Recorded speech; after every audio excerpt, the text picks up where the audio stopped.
Yung mga hindi pa nagagawin ng malikho, tara, sama ko kayo sa daan na to.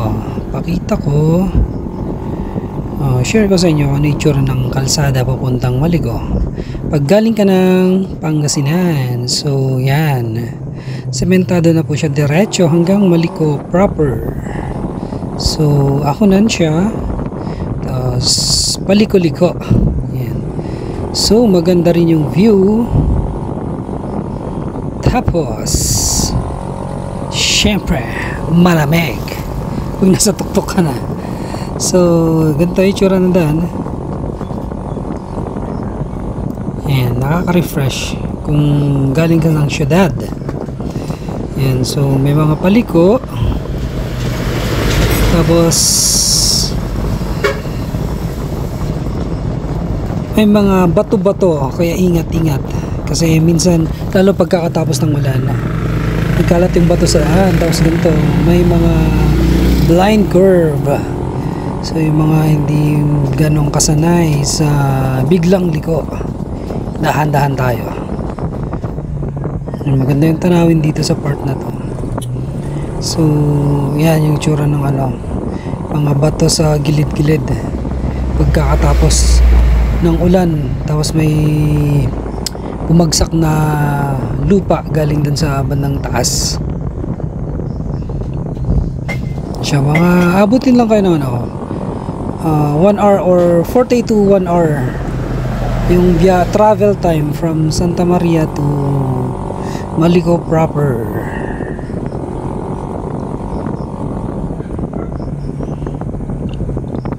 Mga kagaya kong nag-i-enjoy sa pagbibiyahe, pwede ka dito.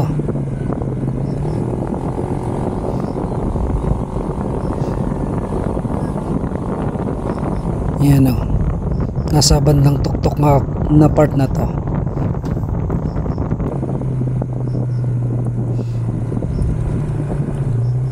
Yan yung mga blind spot, blind curve.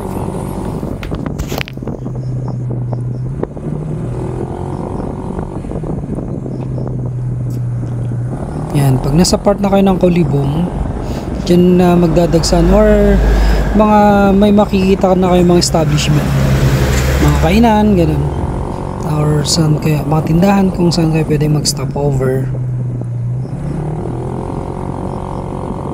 Yan, medyo ahonan lang yung daan sa part na neto kung malapit ka na ng Kolibong.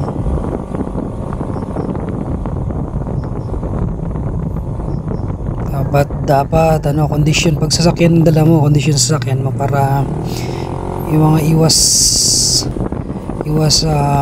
aberya sa daan.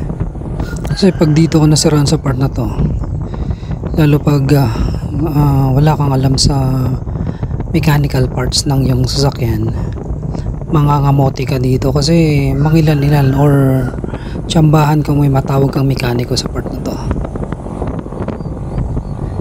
Yan.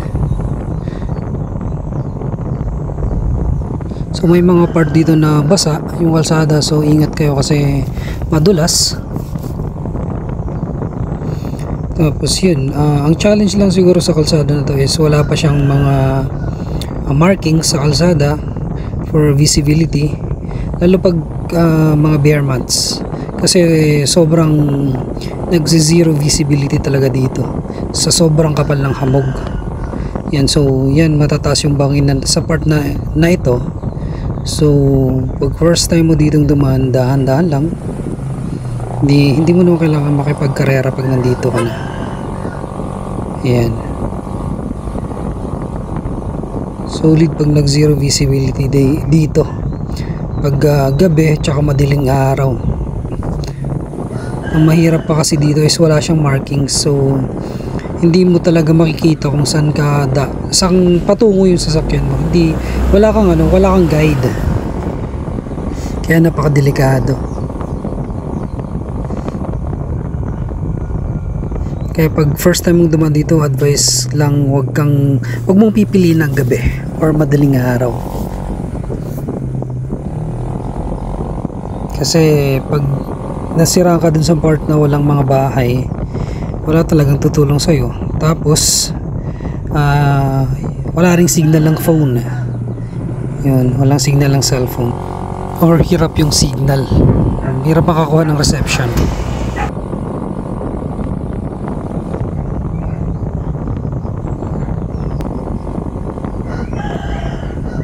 Yan yung mga stall. So dito madadana mo yung medyo yung trending ngayon yung cup of stories na pwesto. Yan siya, under renovation, pero alam mo nagkaka-accommodate pa rin sila.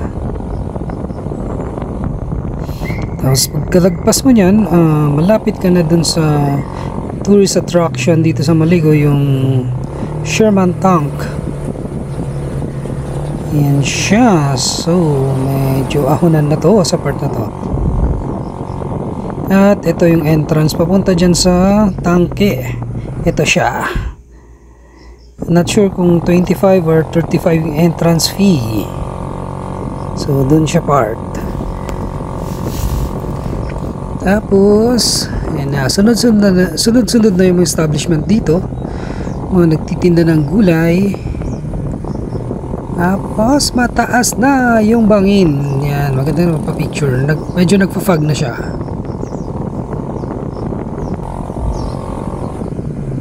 At malapit ka na sa Malico proper pag nandito ka na sa part na to.